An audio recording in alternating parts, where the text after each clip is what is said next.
मुंबई, एक ऐसा शहर जिसे कभी उसके सपनों से ज्यादा उसके अंडरवर्ल्ड के लिए जाना जाता था। एक ऐसा दौर था जब हर गली, हर मोहल्ले में किसी न किसी डॉन का नाम गूंजता था। लोग डर के साथ साथ हैरानी में भी रहते थे कि आखिर ये माफिया आते कहां से हैं, ताकतवर कैसे बन जाते हैं और फिर अचानक गायब कैसे हो जाते हैं।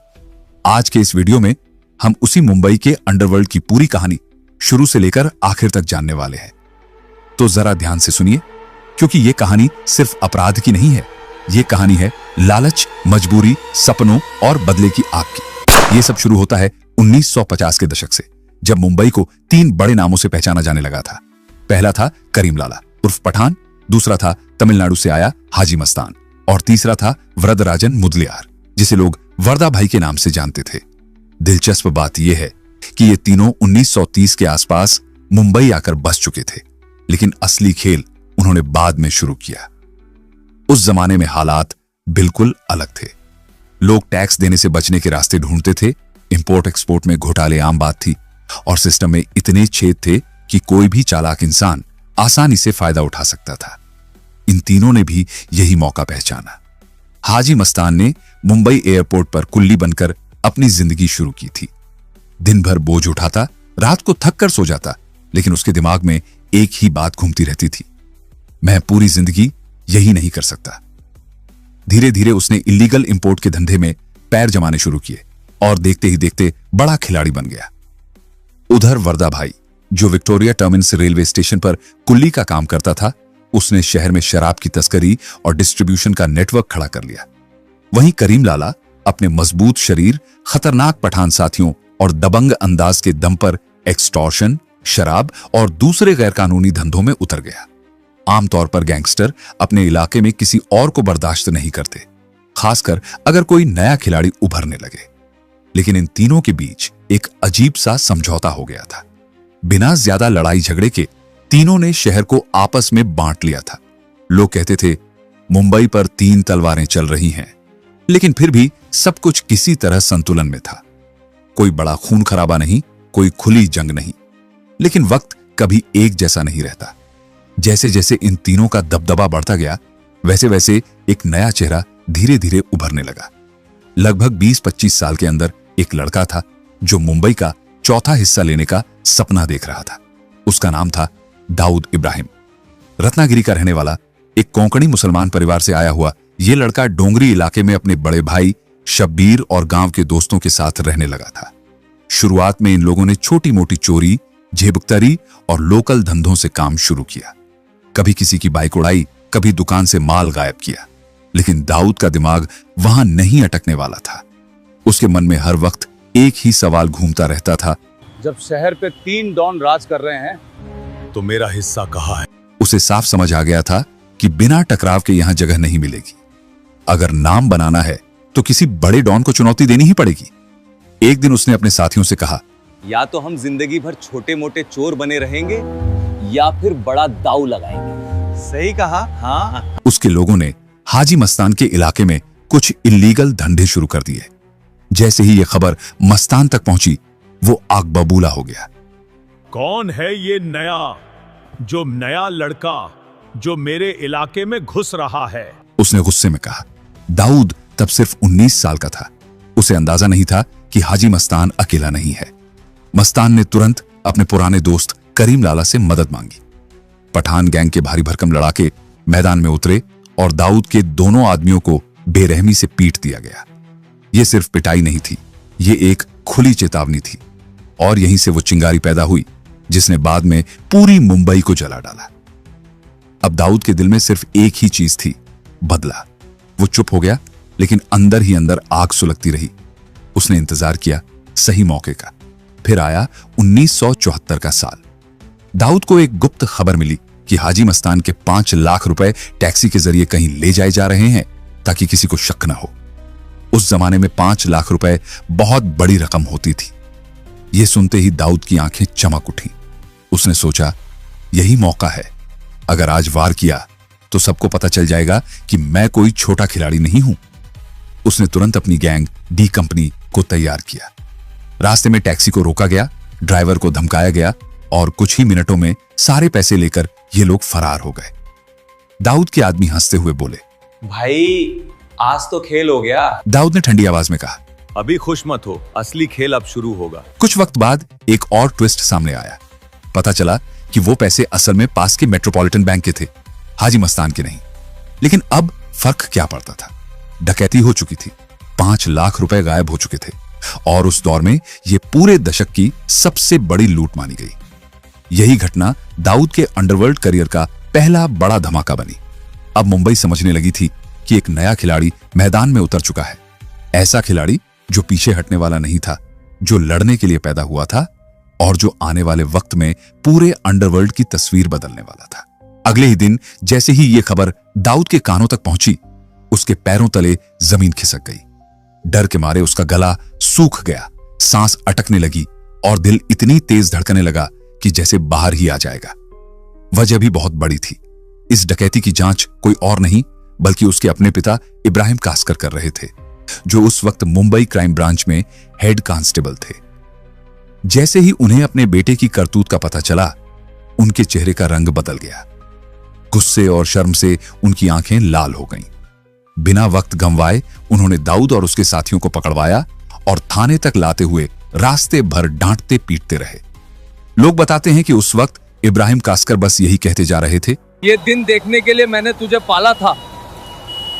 थाने में पहुंचने के बाद सबको लग रहा था कि अब दाऊद का खेल खत्म। या तो लंबी सजा मिलेगी या जिंदगी हमेशा के लिए बर्बाद हो जाएगी। लेकिन तभी वहां कुछ ऐसा हुआ जिसकी किसी ने कल्पना भी नहीं की थी। दाऊद को छोड़ दिया गया। हां, उसे जाने दिया गया, लेकिन एक भारी शर्त के साथ। पुलिस ने साफ शब्दों में कहा, अगर बाहर जाना है तो हमारे लिए काम करना पड़ेगा। पठान गैंग की हर छोटी बड़ी जानकारी पुलिस तक पहुंचाएगी और उनकी सफाई में मदद करना पड़ेगा। ठीक है, हम करेंगे। यह फैसला पुलिस की तरफ से बहुत सोच समझ कर लिया गया था। अफसरों को समझ आ गया था कि दाऊद ने यह डकैती पैसे के लिए नहीं की थी, बल्कि हाजी मस्तान को सबक सिखाने के लिए की थी। इतना बड़ा जोखिम सिर्फ बदले के लिए उठाने वाला लड़का अगर हमारी तरफ हो जाए तो अंडरवर्ल्ड की जड़ें हिल सकती हैं। एक अफसर ने धीरे से कहा था, यह लड़का दुश्मन बने तो खतरा है, दोस्त बने तो हथियार। इसके बाद दाऊद अपने करीबी इकबाल कास्कर और कुछ भरोसेमंद लोगों के साथ मिलकर पुलिस को पठान गैंग के गुर्गों की लोकेशन देने लगा। कहां कौन मिलेगा, कौन कहां छिपा है, कौन सा सौदा कब होगा, सारी खबरें पुलिस तक पहुंचने लगी। बदले में पुलिस भी उसके छोटे मोटे अपराधों पर आंखें मूंदे रहती थी। कभी झगड़ा, कभी धमकी, कभी अवैध धंधा, सब नजरअंदाज होता रहा। कुछ सालों तक यह खेल बड़े आराम से चलता रहा, जैसे सब कुछ कंट्रोल में हो। लेकिन पुलिस ये नहीं समझ पाई कि दाऊद बाहर से चाहे जितना सीधा दिखे, अंदर से वो एक जहरीला सांप बन चुका था। ऐसा सांप जो अपने बिल में बैठे बैठे पूरे सिस्टम को अपने इशारों पर नचाना सीख रहा था। वो पुलिस को कठपुतली की तरह इस्तेमाल कर रहा था और मन ही मन मुंबई पर राज करने का सपना बुन रहा था। बाहर वो कहता, सर, जो भी पता चलेगा सबसे पहले आपको बताऊंगा, और अंदर ही अंदर सोचता, सबसे पहले मैं खुद अपना रास्ता साफ करूंगा। करीब 20-25 साल बाद का वक्त आया जब 70 का दशक अपने चरम पर था। हालात बिल्कुल वैसे ही बनते चले गए जैसे दाऊद ने प्लान किया था। पठान गैंग के कई बड़े मेंबर गिरफ्तार होने लगे। उनका एक्टिंग लीडर हाजी मस्तान 18 महीने की सजा काटने जेल चला गया। करीम लाला और वर्दा भाई भी दबाव में आकर अंडरग्राउंड हो गए। ऊपर से उसी दौर में इंदिरा गांधी ने पूरे देश में इमरजेंसी लागू कर दी। पुलिस के पास ताकत थी, अधिकार था और किसी से डरने की जरूरत नहीं थी। इस सब का नतीजा यह हुआ कि पठान गैंग बिना किसी बड़ी लड़ाई के धीरे धीरे मैदान से बाहर होने लगा। न कोई खुली जंग, न कोई बड़ा विरोध। मार्केट खाली हो रही थी, रास्ते खुल रहे थे। दाऊद ने बिना वक्त गंवाए मौका लपक लिया। उसने सीधे हाजी मस्तान और पठान गैंग के लीगल बिजनेस पर हाथ डाल दिया। प्रॉपर्टी, ट्रांसपोर्ट, ट्रेडिंग, सब पर कब्जा जमाने लगा। जो कल तक दूसरों का था, आज उस पर डी कंपनी का झंडा लहराने लगा। धीरे धीरे उसका नेटवर्क चारों तरफ फैलने लगा। बंदरगाह से लेकर बाजार तक, होटल से लेकर गोदाम तक, हर जगह उसके लोग दिखने लगे। कुछ ही समय में डी कंपनी लगभग उतनी ही ताकतवर बन गई जितनी कभी पठान गैंग हुआ करती थी। लोग अब फुसफुसाकर कहने लगे थे, अब असली बॉस बदल गया है। लेकिन अंडरवर्ल्ड में एक बात हमेशा याद रखी जाती है, यहां कोई भी अपनी जमीन आसानी से नहीं छोड़ता। गैंगस्टर अपने इलाके को अपनी जान से ज्यादा प्यार करते हैं, उनका घमंड उनके कद से भी ऊंचा होता है। सवाल यह था कि क्या पठान गैंग ये सब चुपचाप देखता रहेगा? क्या वो बिना जवाब दिए पीछे हट जाएगा? बिल्कुल नहीं।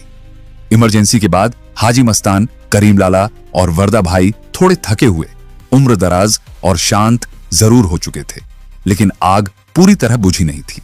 खासकर करीम लाला का भतीजा समद खान, जो बिल्कुल भी चुप बैठने वालों में से नहीं था। उसके अंदर वही पुराना पठानी जोश भरा हुआ था। अगर थोड़ा पीछे जाकर देखें तो याद आता है कि दाऊद ने अपने आदमियों की पिटाई का बदला मस्तान के इलाके से 2.5 लाख रुपए चुरा कर लिया था। वो उसका जवाब था। समद खान अक्सर अपने लोगों से कहता था, हिसाब अभी पूरा नहीं हुआ है, वक्त आएगा और सब बराबर किया जाएगा। और वो वक्त अब धीरे धीरे करीब आ रहा था। समद खान जानता था कि दाऊद से सीधी टक्कर लेना आसान नहीं है, इसलिए उसने बदले के लिए एक खतरनाक और सोची समझी चाल चली। उसने अपने भरोसेमंद साथियों शाहिद बाटला, अयूब लाला, अमीर जादा खान और आलमजेब खान के साथ मिलकर एक प्लान बनाया। 1980 के आसपास दाऊद के करीबी दोस्त इकबाल कास्कर को बेरहमी से तड़पा तड़पा कर मार दिया गया। यह सिर्फ एक हत्या नहीं थी, यह दाऊद के लिए खुली चुनौती थी, एक साफ संदेश कि खेल अब खतरनाक मोड़ पर आ चुका है। लेकिन मामला यही नहीं रुका। 1981 में समद खान ने अपनी गैंग में एक और खतरनाक नाम जोड़ लिया, मान्या सुरवे। इसके बाद उन्होंने मिलकर दाऊद के सगे और बड़े भाई शब्बीर इब्राहिम को दिन दहाड़े एक पेट्रोल पंप पर गोलियों से भून दिया। गोलियों की आवाज के साथ ही दाऊद की दुनिया जैसे थम गई। लोगों ने देखा कि वो कुछ पल तक बस खड़ा रहा, फिर धीरे से बुदबुदाया, अब यह लड़ाई जान लेकर ही खत्म होगी। इस हत्याकांड ने दाऊद की जिंदगी का रास्ता हमेशा के लिए बदल दिया। 1992 में मान्या सुरवे पुलिस एनकाउंटर में मारा गया, लेकिन तब तक बहुत देर हो चुकी थी।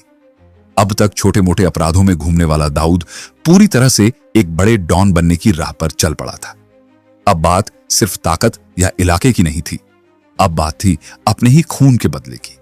सबसे पहले उसने वृद्धराजन मुदलियार जैसे बड़े माफिया के लिए काम करने वाले राजन नायर, जिसे लोग बड़ा राजन कहते थे, के जरिए जवाबी हमला करवाया। दाऊद ने अपने आदमी अमीर जादा खान की सुपारी दी और बड़े राजन ने उसे मुंबई सेशन कोर्ट के बीचों बीच गोली मारकर खत्म करवा दिया। अदालत के बाहर खून बहा और पूरे अंडरवर्ल्ड में खलबली मच गई। अब आग पूरी तरह भड़क चुकी थी और यह आग दोनों गैंग को जलाकर राख करने वाली थी। पठान गैंग ने भी चुप बैठने का नाम नहीं लिया। भले ही बड़ा राजन अंडरवर्ल्ड में एक जाना पहचाना नाम बन चुका था, लेकिन उसकी शुरुआत बेहद साधारण थी। वो अपनी गर्लफ्रेंड को महंगे तोहफे देने के चक्कर में इस अंधेरी दुनिया में फंस गया था। अमीर जादा की मौत के सिर्फ 1 महीने बाद ही बड़ा राजन को भी उसी अंदाज में कोर्ट के पास मार दिया गया। इस बार हमला किया था एक लोकल गुंडे अब्दुल कुंजू ने, जिसने राजन की गर्लफ्रेंड को भी उससे छीन लिया था। यह डबल वॉर था।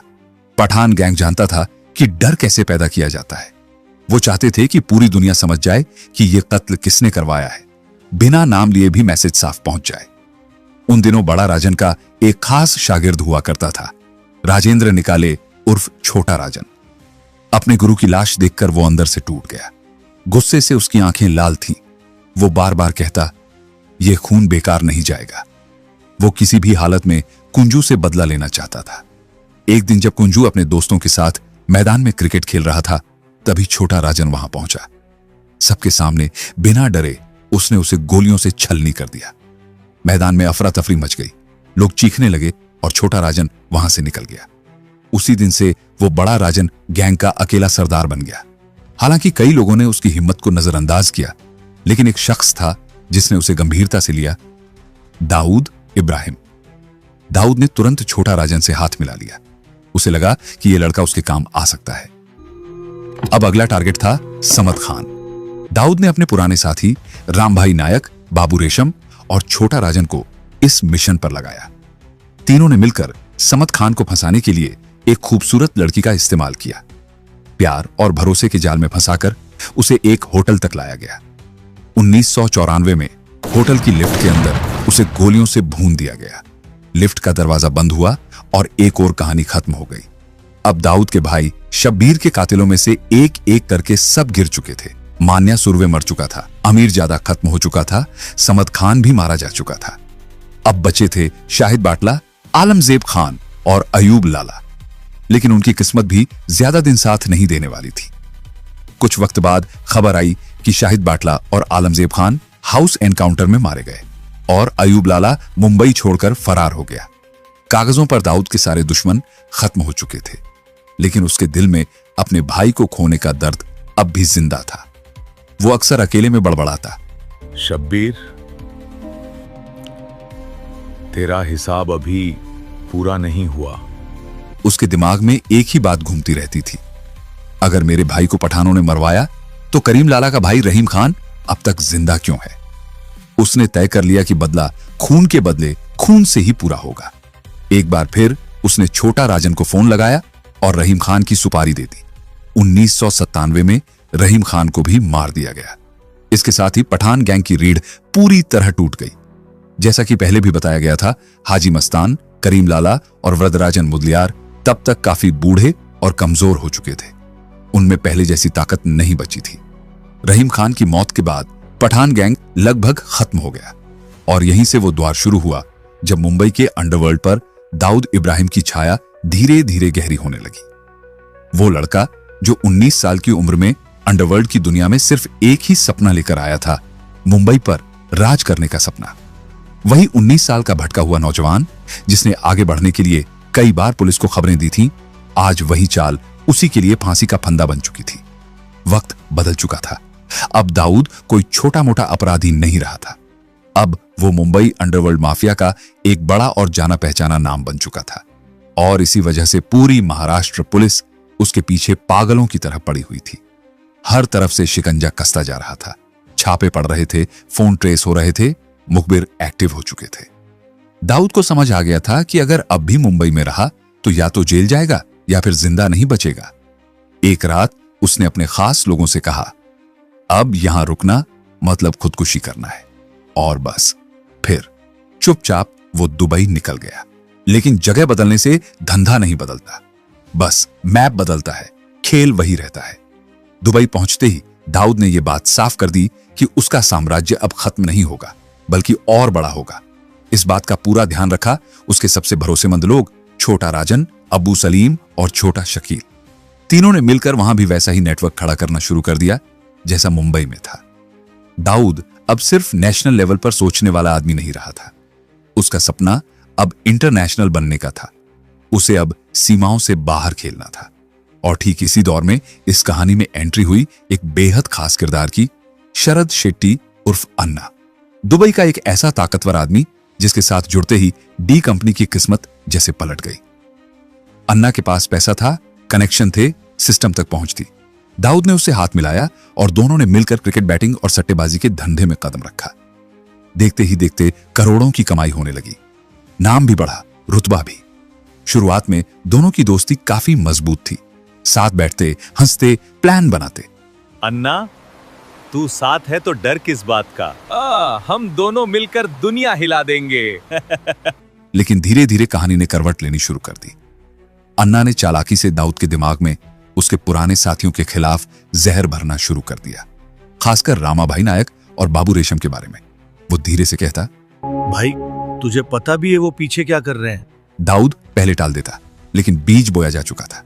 इसी बीच दाऊद के तीनों खास चेले, छोटा शकील, छोटा राजन और अब्बू सलीम भी वही बातें दोहराने लगे।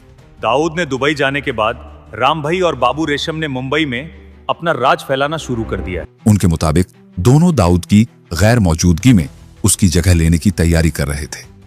हालांकि उस वक्त तक मामला ज्यादा बिगड़ा नहीं था। दाऊद को भी शुरुआत में ज्यादा फर्क नहीं पड़ा। उसे लगा, चलो थोड़ा बहुत तो सब करते हैं। लेकिन फिर एक दिन ऐसा आया जब उसे फैसला लेना ही पड़ा।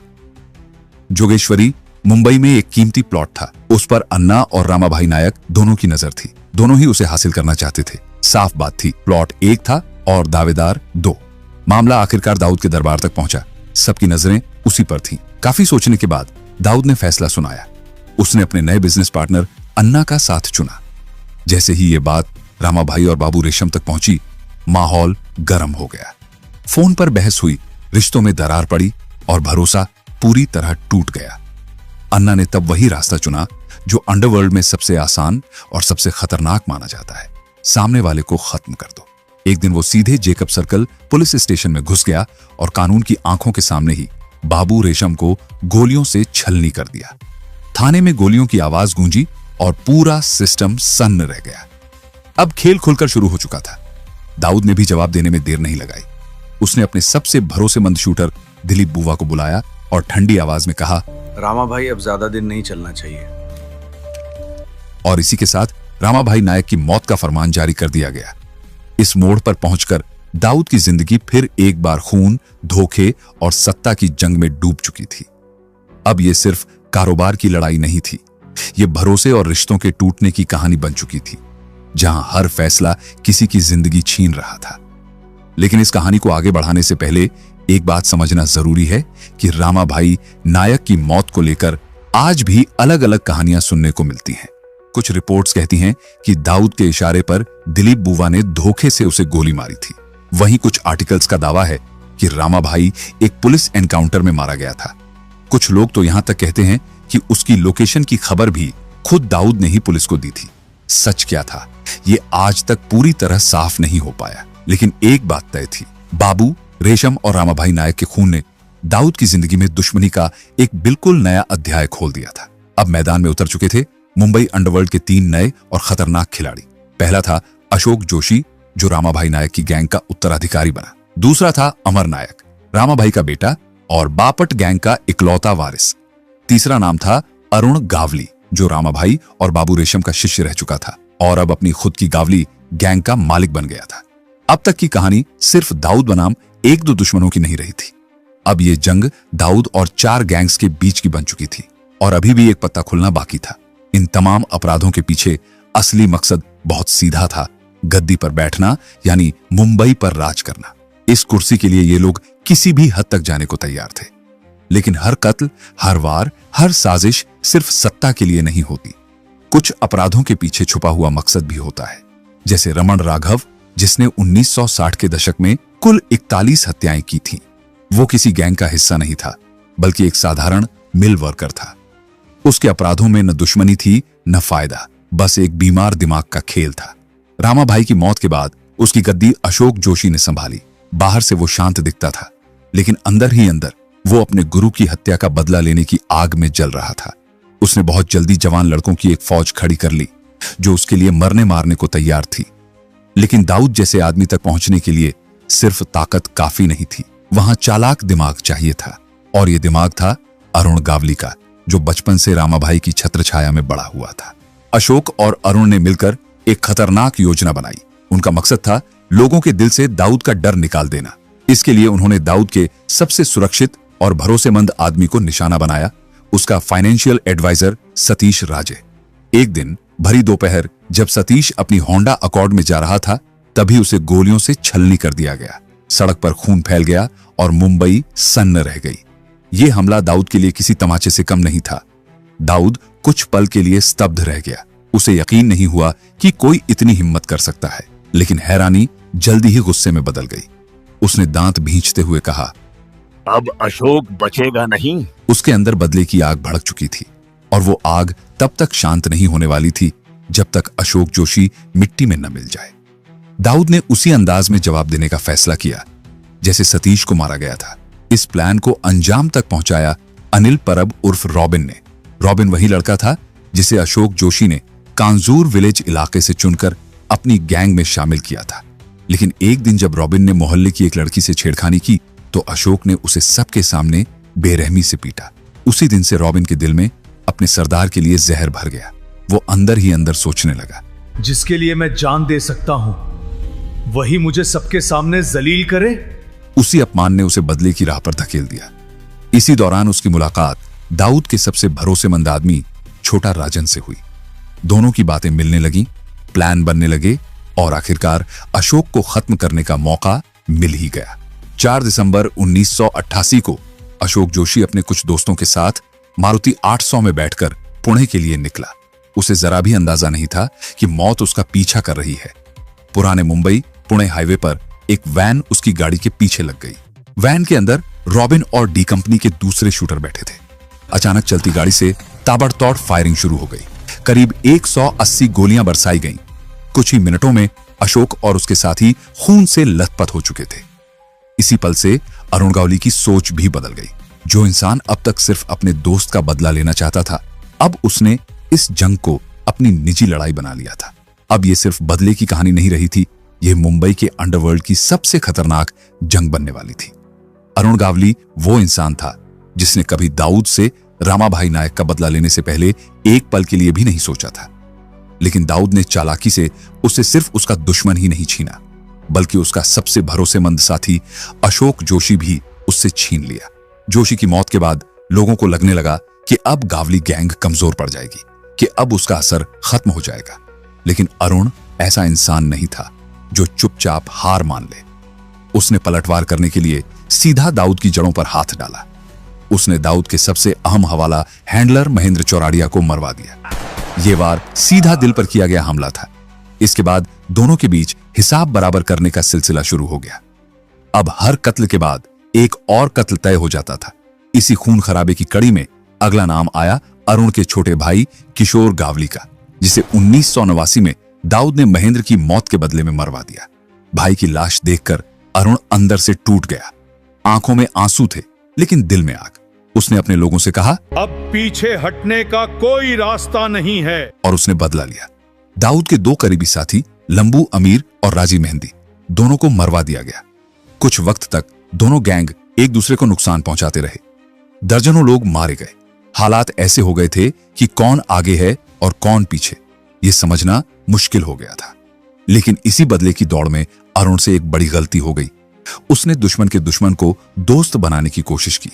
उसने अमर नायक की तरफ दोस्ती का हाथ बढ़ाया, जो रामाभाई नायक का बेटा था और जिसकी बापट गैंग उस वक्त काफी ताकतवर हो चुकी थी। अरुण को लगा कि साथ मिलकर दाऊद को घेरा जा सकता है। शुरुआत में दोनों ने हाथ मिलाया, लेकिन यह दोस्ती ज्यादा दिन टिक नहीं पाई। वजह थी एक शर्त जो अमर नायक ने शुरुआत में ही रख दी थी। असल में अमर नायक और अरुण के आदमी माया डोलास के बीच पुरानी दुश्मनी थी। दोनों एक दूसरे को फूटी आंख नहीं सुहाते थे। अमर चाहता था कि अरुण माया डोलास को उसके हवाले कर दे। अब अरुण ने इस पर क्या जवाब दिया, यह कोई नहीं जानता। लेकिन अंडरवर्ल्ड में खबरें बहुत तेज फैलती हैं। अफवाह उड़ गई कि गावली ने यह डील मान ली है। माया को लगा कि अब उसे बेच दिया गया है। उसके मन में गुस्सा, डर और बदले की भावना एक साथ भर गई। अंडरवर्ल्ड की दुनिया में सच जानने से ज्यादा भरोसा बंदूक पर किया जाता है। माया ने भी यही किया। वो सीधा जाकर दिलीप बुवा से मिल गया। वही दिलीप बुवा जो दाऊद के लिए काम करता था और जिसने कभी धोखे से रामाभाई नायक को मारा था। माया ने सोचा, एक तीर से दो शिकार होंगे, मैं दोनों से बदला लूंगा। इसी बीच बाद में छोटा राजन ने खुलासा किया था कि उस दौर में जब किसी गैंग को किसी दुश्मन शूटर से छुटकारा पाना होता था, तो वो पुलिस को गुमनाम कॉल करके उसकी जानकारी दे देते थे। और ऐसा ही कुछ इस बार भी हुआ। 1991 में मुंबई एंटी टेरर स्क्वाड को एक टिप मिली कि दिलीप बुवा लोखंडवाला की स्वाति बिल्डिंग में छिपा हुआ है। मैसेज साफ था, अगर पकड़ना है तो अभी मौका है। खबर मिलते ही एटीएस की टीम तुरंत वहां पहुंच गई। इसके बाद 4 घंटे तक जबरदस्त मुठभेड़ चली। गोलियों की आवाज से पूरा इलाका कांप उठा। आखिरकार दिलीप बुवा समेत उसके 6 साथी मारे गए। इनमें माया डोलास भी शामिल था। लोग आज भी इस घटना को लोखंडवाला शूटआउट के नाम से जानते हैं। आज जब लोग उस शूटआउट की बात करते हैं तो अक्सर कहते हैं कि पुलिस का असली टारगेट माया था।